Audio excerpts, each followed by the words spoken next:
So apparently I am going to be reviewing my new favourite Spider-Man film, Spider-Man Far From Home.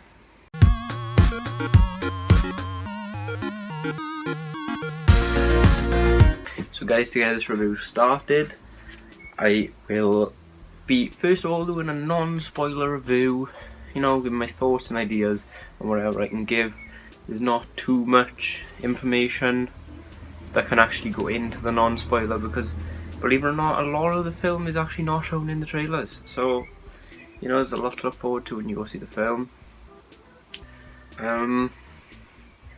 This was meant to be up yesterday. Recording issues occurred, and just like to say RIP to the old save file. So I'm doing it again. I hope you all enjoy for my troubles of going through it all over again. I'll be glad to review it again, and I can't wait. So let's get into it. Oh, I forgot to give the detail. I'll be starting with a non-spoiler review, and then the other half of the review will be completely all-out spoilers. But I will leave a 10-second countdown for you all to leave and think about what you're gonna do. You should be thinking about going to see the film and then coming back to this review. So let's get on with it. Right, so we're gonna start off with the no spoilers, spoiler free. Everyone is okay to watch this section of this video. So starting off, we'd just like to say that this film, very strong Spider-Man film in my opinion. I very much loved it. Had a lot of comedy, amazing action, just absolutely stunning action. Absolutely amazing, and just hands down, man, whoever choreographed this film, I applaud you, because there's some damn good action in this film. There are many things I love about this film. There's a small thing that I don't like, and that is shown in the trailer, so I can talk about it here. The one thing that I don't like about this film, and it's the only nitpicky thing, is that Aunt May knows that Peter is Spider-Man. It's not a massive thing, but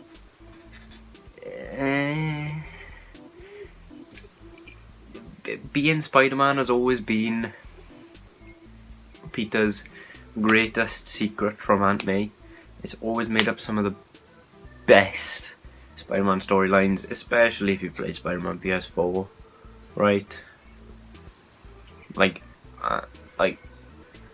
Spider-Man PS4, it intertwines Peter's life with Aunt May's life, and at the end she knew all along that he was Spider-Man. She knew, and it was just, but he didn't tell her. She knew, but he didn't tell her.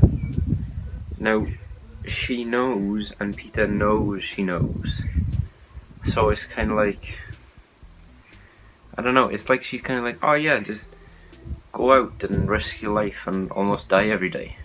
Good luck. I'm your Aunt May, I'm great at looking after you. It's just kind of like, it's a minor thing compared to everything else. I absolutely love everything else about it. It's a very minor thing, but it's there, and it kind of puts me off. But again, it doesn't really impact the film at all. It's not a major thing. It's all great. It's fine. One of the things that I do love about this film is Jake Gyllenhaal, or Jake Gyllenhaal, however the bloody hell you say it. Absolutely fantastic job as Mysterio. Just absolutely nailed it. Man, that guy, he was the right guy to ask. He did that so much justice. It was so good. Absolutely amazing. I have no words for Mysterio other than spoiler stuff. So, because there's the big debate on the internet on whether he's gonna be good and different from the comics, or whether he's actually gonna end up being bad, like in the comics. Now, I'm not gonna talk about that until the spoiler section of the video, so if you do want to find that out and you're just dumb instead of going to see the film, then by all means keep watching until later, but I advise you don't, because then, you know, spoilers, it'll ruin the film. The next amazing thing, I think, is that they managed to very much keep it in my opinion, they managed to very much keep it a Spider-Man centered film, while also incorporating many other very strong supporting characters. So, like, we had Mysterio in it, we had Nick Fury, you know, and obviously we got Maria Hill. They're quite important to the story, and they're quite main characters, so they're quite strong, structural, supporting characters, but they don't take the spotlight off Spider-Man in any way at all. It's balanced so well. It's like they share the spotlight. They don't. It's not like, oh my god, I went to see Spider-Man Far From Home and Mysterio was so much cooler. It's not like that. It's like, I went to see Spider-Man Far From Home and Spider-Man was spectacular and Mysterio was just on the same level. You know, everything was just very well balanced out. Every character was looked at very well. Like, a lot of the characters are developed already from Homecoming, but in the short space they had to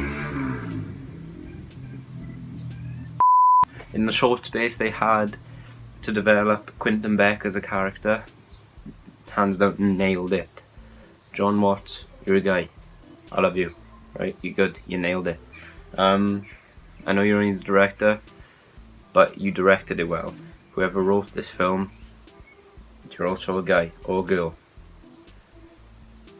You're a good person. So that's that. That I feel was a very strong point of the film. How they managed to balance all the characters very well. You know, Samuel Jackson always does a great job as Nick Fury, you know? And what I mean by he doesn't steal the spotlight is he's quite important, as you've seen in the trailers. He's quite important to the story. You know, he kind of like eggs Spider-Man on. Like, he's like, come on man, you gotta do this. You're an Avenger now. Stark made you an Avenger. You're our only hope. And what I mean by Nick Fury doesn't take the spotlight is because, as stated in the trailers, so I'm still not spoiling, guys. As stated in the trailers, Spider-Man is all alone. He has to do this by himself. He has people that can help him. You know, Nick Fury could order S.H.I.E.L.D. onto everyone, right? Even though S.H.I.E.L.D. kind of went to shit in the past few films, but they're still a thing. So, you know, he could order what's left of S.H.I.E.L.D. onto said bad guy, but he doesn't, you know? He's like, yo, you gotta do this yourself, man. Stop being a bum. You gotta do it yourself. You gotta be Spider-Man. So that's how Spider-Man manages to keep the spotlight also.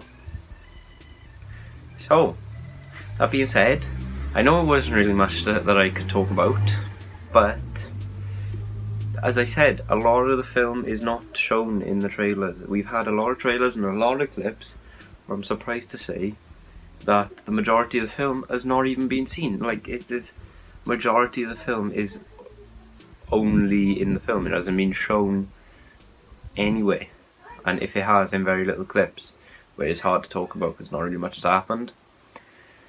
So that's it for the non-spoiler part of the video. Kind of like my thoughts and kind of like things that I liked. There's not much I didn't dislike, as I said. You know, only the Aunt May thing kind of made me dislike that little minor thing, but that's absolutely fine. So now I'm going to give you my rating for the non-spoiler part, for you all to see how I thought the film was if you're just watching the non-spoiler part. I'm being genuine, I would rate this Spider-Man film, well, just film, 5 stars out of 5 stars. Just 5 top marks, man. This film made me very happy, boy. And if you can't tell why that is from the non-spoiler review, then go see the film right now. Because trust me, it's amazing. Just go see the film and then come back for my non-spoiler, because then you will know why. You will know why I love this film. So, without further ado, I'm going to give you 10 seconds to leave this video now if you have not seen Far From Home. And I'm going to start the spoilers. They're going to come out like a bloody flood. Right, this is bam bam bam bam bam. Spoiler, spoiler, spoiler. Right, we're getting into it now. So, 10, 9, 8, 7, 6, 5, 4, 3, 2, 1, 0. You have been warned. Spoilers are started now. Right, guys, so welcome to the spoiler section of this video. If you're still here, I've given you a 10-second countdown. That means that you've either seen the film or you're risking it for a biscuit, really, you know? I'll mail you a biscuit if you want. Joking, I can't mail biscuits. It's just, it can't happen. So, first thing, we open up to a scene of someplace in Mexico. It is very broken, and they talk about some cyclone with a face. This is the first kind of introduction we get to what are later called the Elementals, as you know, and also our first introduction to Mysterio, who is played by Jake Gyllenhaal. He's absolutely amazing, as I stated. Now this scene is in fact the scene that we see if you all went to go and see the Avengers Bring Back, the Avengers Endgame re-release. This is the little clip that we got at the start. It was kind of disappointing because I was expecting it to be like an actual clip of Spider-Man, not like a 40-second clip of Nick Fury driving with Mysterio at the end. So that kind of disappointed me, but hey, you know, we got to see it, and the first scene we actually get of Peter, well, Spider-Man, is in Feast. Now, it's not actually called Feast. I don't think it might not be Feast. It's just some sort of charitable building, like it's some sort of charity building, like, but it's run by Aunt May. So I'm gonna take it that it's Feast because Aunt May normally works in Feast, and it does happen to be a homeless shelter in this. So I'm just gonna dub it as Feast for now, until it's officially thingied in some film or something. But so it starts off on Feast, and he's got all these people, and Aunt May is like, "Thank you, Mr. Spider-Man, for being here," and then he comes on the mic and he's like, "Thank you, Miss Parker, thank you, everyone who turned up," and whatever.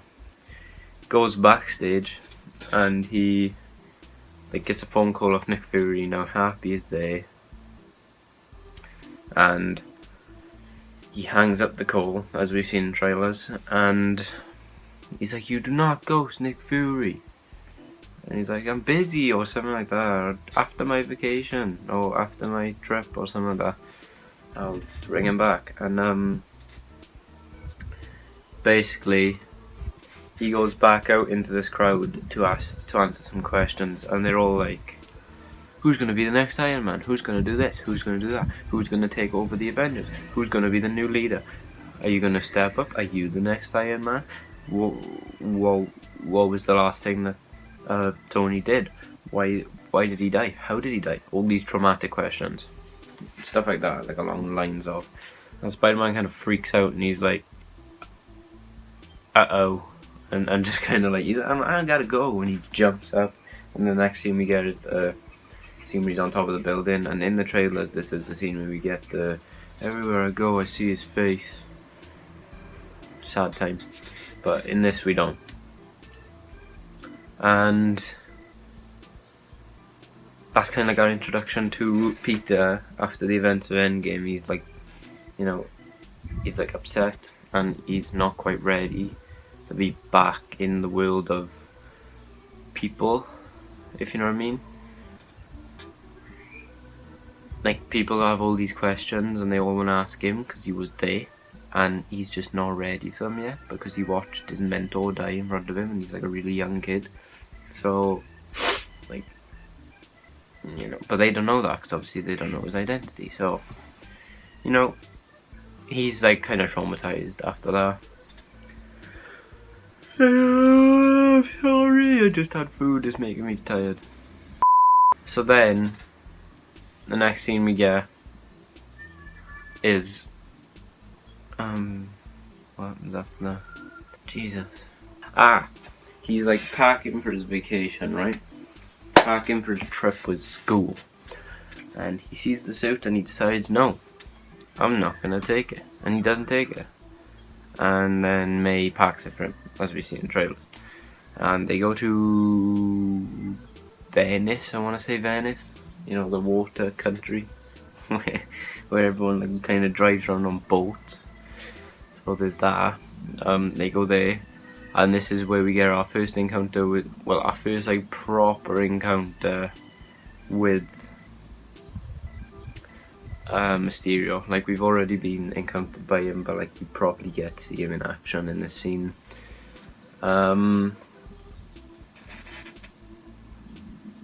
We also get introduced to someone who's possibly Hydro Man, but technically it's not, because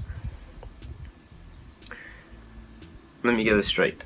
In the film, we hear Flash on his mobile phone when this said Hydro Man, the water elemental, is fighting Mysterio, right? And he's scrolling and he's like, oh, this guy called Morris Bench has water powers, right? Now, if you read the comics, you all know Morris Bench as Hydro Man. He is Hydro Man, the water powered supervillain. We also had a little Easter egg to that in our Spider-Man fan film. We had Morris Bench before he became Hydro Man. He's just Morris Bench. He's just a crook. But in this, he clearly exists, and he clearly exists as a water superhero because Flash makes ties to a person called Morris Bench being a water-powered supervillain. So he exists, which is so cool, because that means that Hydro Man is actually in the MCU. Not physically, but he's there. Now, yeah, he identifies this Morris Bench as Hydro Man, but obviously we don't know this at the first point. We think, oh, this could actually be Hydro Man, it's actually Hydro Man. I thought in the trailers, oh, it's just a water elemental. It's not Hydro Man, it's just a water elemental, other than Hydro Man. But as we get further in the film, y'all who have watched the film will know that Mysterio is actually using illusions to create his elementals. You know, the water, fire, rock, earth, and air. With air being the cyclone, fire being the magma monster, earth being the rock monster, and water being the said Hydro Man. Now, because they're illusions and they're all like drones and cameras, this can't be Hydro Man. So Hydro Man must be a different person. This can't be Hydro Man because, as I said, Morris Bench, physical person, exists as Hydro Man. Whereas this is a bunch of drones creating an image of a water monster. So this is not in fact Hydro Man, I don't think, anyway. I don't personally think it is.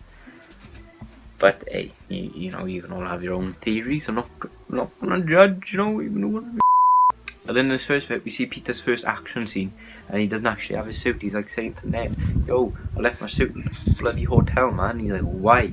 He's like, "I'm on holiday, man. Right? Don't judge me. I'm on holiday."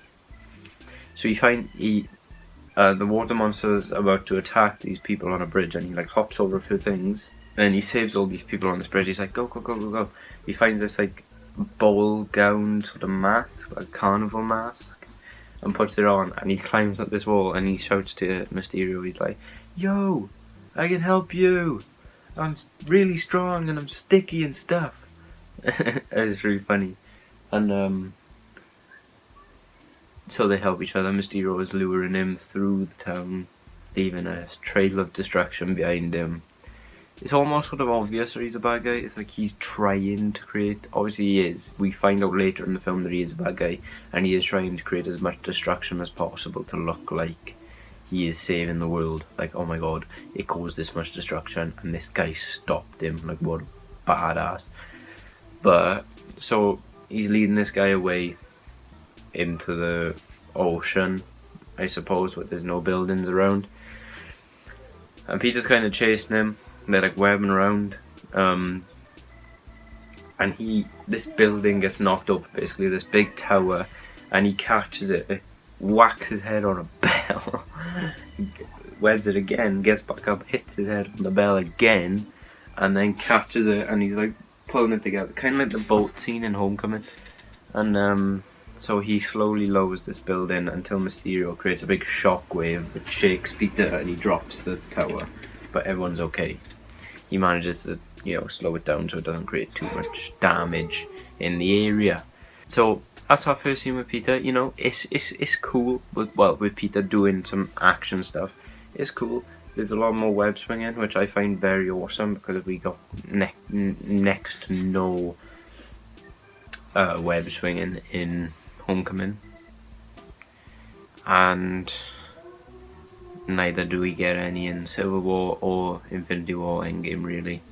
Not much, anyway.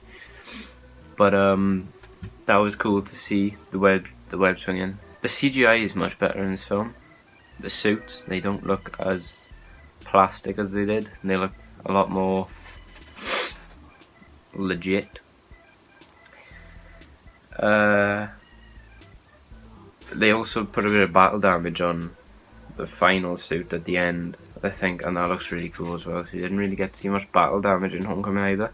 We got to see battle damage on the homemade suit, but I wanted to see it on one of his actual suits, and they did, and it actually looked very aesthetically kind of pleasing.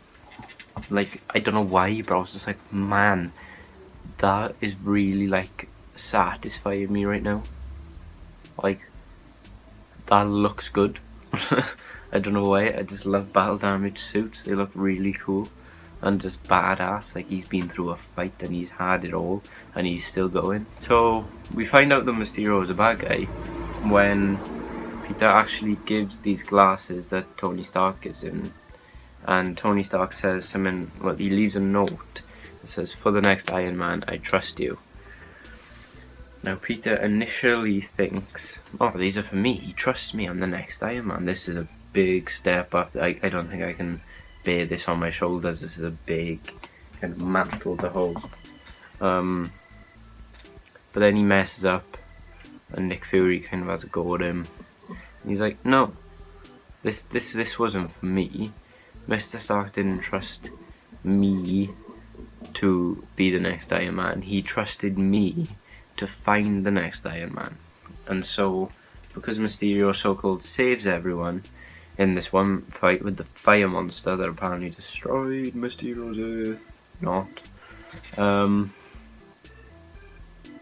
he's then hailed a hero, and Peter kind of gets the idea, oh, this guy is pretty awesome, I should probably give the glasses to him. These glasses, by the way, if you haven't seen the film, I don't know why you're here. If you have seen the film, you know what the glasses do. If you haven't seen the film, they are to control all of Stark's protocols. They control everything that Stark had access to, and it's kind of cool, and it leaves some funny moments in the film as well. So he gives these glasses to Quentin Beck, who is Mysterio, and then they're in a bar kind of drinking. That's when he hands him over the glasses. And once Peter kind of leaves to go back to his school trip, Mysterio shuts down the illusion, and you know, pretty much he's in like this layer with all these people who are supposedly his crew, and he's like, yo, we did it, we got the glasses, we got access to everything Tony Stark had, you know, we've got it, it's awesome. And they're like, right, our plan is finally set in motion, we just got to kill Nick Fury, and you know, Spider-Man will be fine, you know, Spider-Man knows no better. But then that leads to MJ showing Peter a projector that actually made the monsters, which caused Peter to find out that, you know, Mysterio's a bad guy and all that. This leads to Mysterio needing to kill Peter. So then when they later go to Berlin and he thinks he finds Nick Fury, he actually finds Mysterio disguised as Nick Fury, and this leads to a very cool battle where we think Nick Fury dies, and after that it leads to like a bunch of illusions where Spider-Man's suit keeps changing and he keeps getting these nightmares, and there's a really quite creepy scene where Iron Man kind of pops out of his grave and like crawls up to Spider-Man. He's like got a half-cracked mask and a skull, and all these spiders come out of it. It's quite creepy. But this illusion scene is brilliant. All the effects are just done to absolute, like, it's just great. It's done really well. Like the illusions and all that. It's dark. It's like he's got a spotlight on him. Everything else around him is dark. He doesn't know where to web to. He doesn't know what's real and what's fake. That's a very cool scene. He then ends up getting run over by an actual train, not an illusion train, a real train. And that is when he meets up with Happy. He's in the Netherlands at this point. No idea why. He meets up with Happy, and they fly to London where all the friends are, and this is where he creates his suit. This is a very cool moment and quite a sad moment, because he's like, you know, I gotta be Iron Man, you know, I gotta step up and do this myself. And he's kind of like, I miss him, you know, I miss Tony, I wish he was still here to teach me. I took it for granted when I had it, and now it's gone.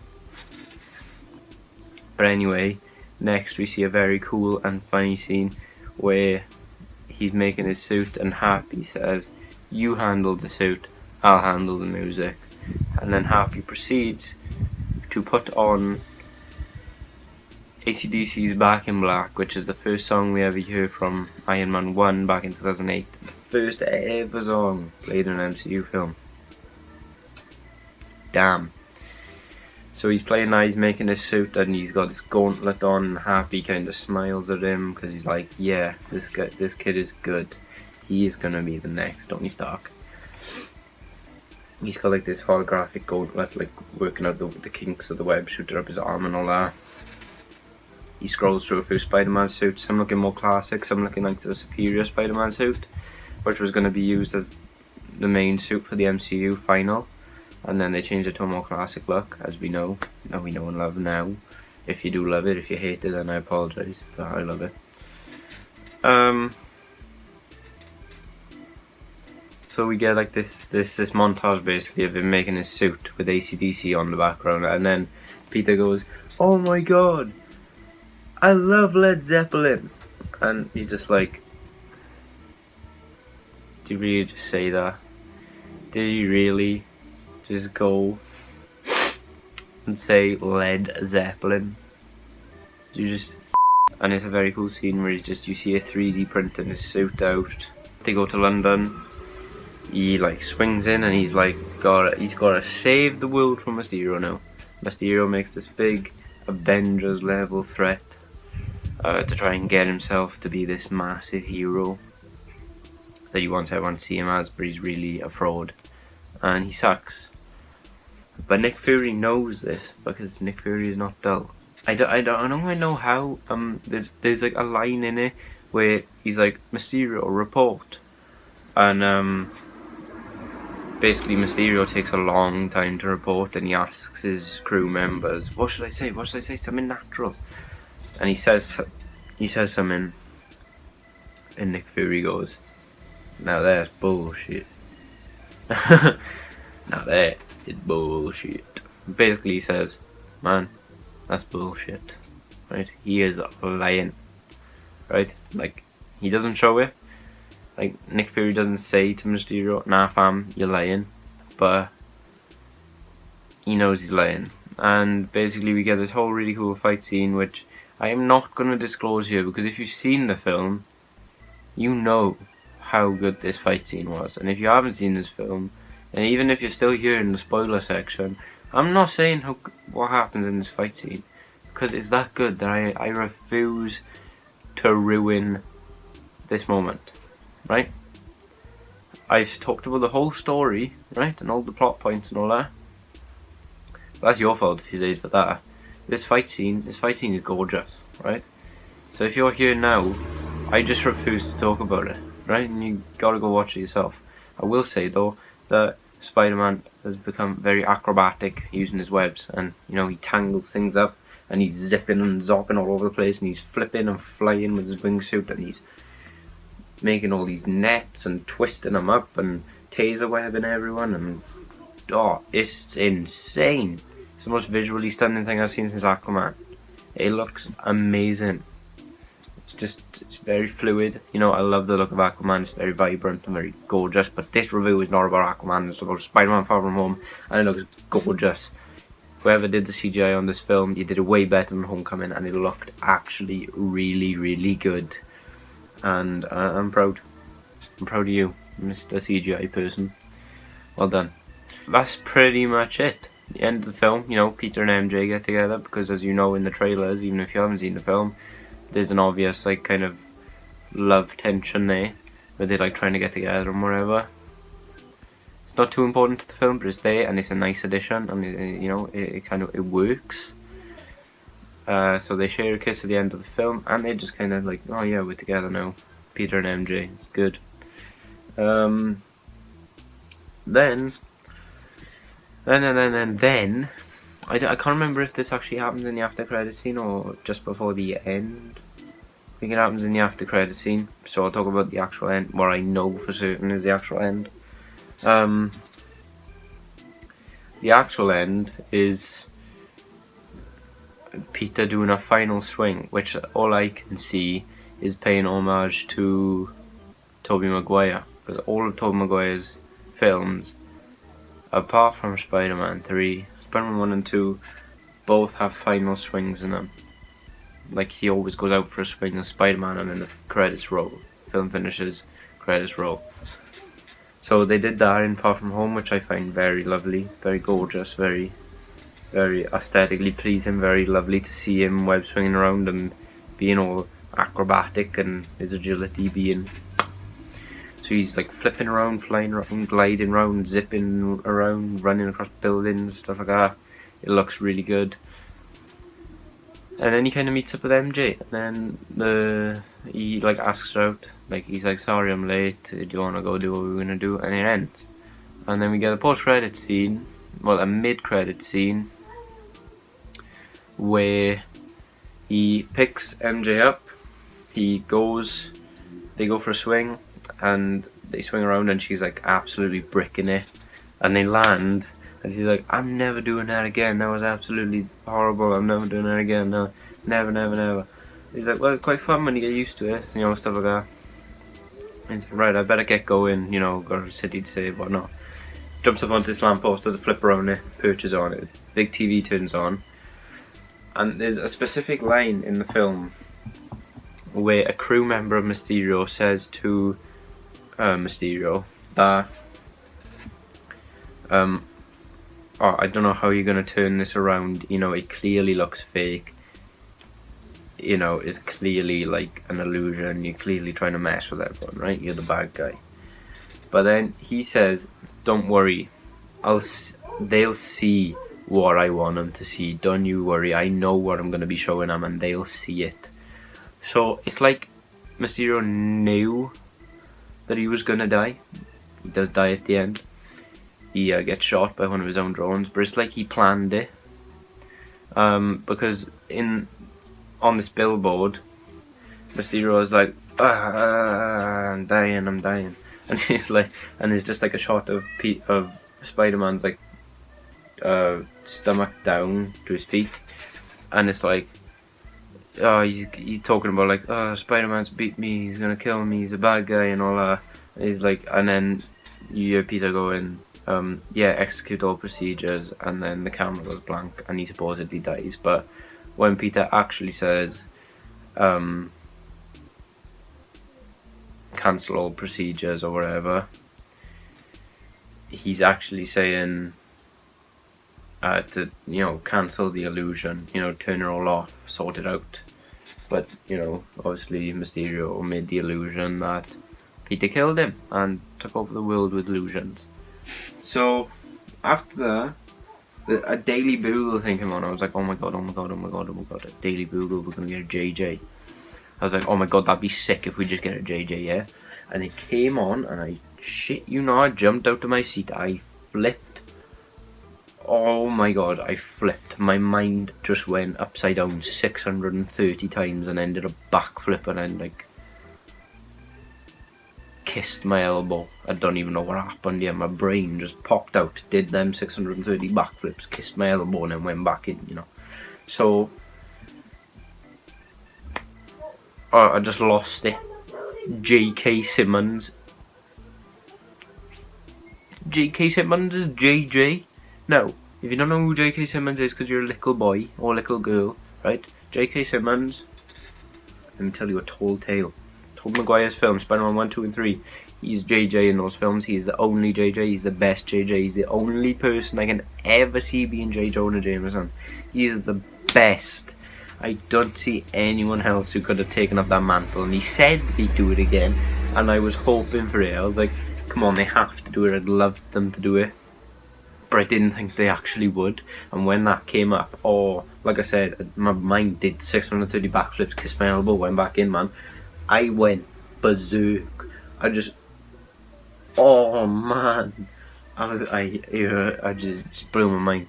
Like, the film was amazing, but that was the cherry on top. That is the bit that I will rave about for ages. I will rant and rave about that one bit.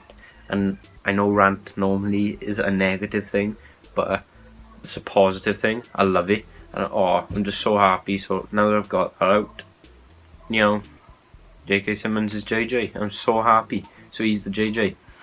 And then Peter's identity gets revealed. And then it kind of ends. So everyone in the world knows that Peter is Spider-Man now. Which I didn't really like. Because, well, I did like that move. But at the end of a film, I get there's a cliffhanger, but I really wanted to know what happened next. And then it just ended. Then we get the actual post-credits scene, the very end one. And Nick Fury and Maria Hill turn into Skrulls. Remember, what's his name, like Deimos or something? If you've seen Captain Marvel, he's like the main Skrull in that, and his wife. The wife is Maria, and Deimos, whatever his name is, is being Nick Fury, and it's just a really funny scene where they're basically just like taking the mick out of each other and saying like, oh, you could have done that better, you could have done this better, and he's like, come on, man. And Nick Fury's kind of up in space just chilling out on holiday or something, so he completely missed everything. The whole scene, the whole film is not even Nick Fury, it's that bloody Deimos guy, and it is so funny. It's great. So again, if you only stuck around for the spoiler part of it because you didn't want to hear me talk about the non-spoiler part, and you missed out my final verdict, I give this a 5-star. It is my favourite Spider-Man film thus far. Yes, it beats Spider-Man 2. That has held the title of my favourite Spider-Man film since I was a very little boy. But Far From Home has taken that place, and I'm very sad to say it, but it's the truth. Spider-Man 2 is now my second favourite, and Far From Home is the first. Then again, I said Homecoming was my favourite when that came out, but I was kind of just high off the hype that he was in the MCU, and I watched it a few more times. I didn't really like it, but I think Far From Home is going to keep his spot, and it deserves it. I really enjoyed it, man. So, thank you for watching this So Apparently review of Spider-Man Far From Home. I hope that, you know, you enjoyed seeing it. If this is the spoiler section, because it's the spoiler section, you've probably seen it. If you're still here and you haven't seen it, go see it right now. I said that at the end of the non-spoiler thing. Go see it right now. I know I just told you the whole thing, but you still haven't got the experience. You still haven't seen it with your own very own eyeballs. Go see the film now. Enjoy it. Every actor in here is amazing. They all did an amazing job. It's great. Enjoy, guys. Thanks for watching. Subscribe to the channel. Hit the bell. And I'll see you guys in the next episode of So Apparently.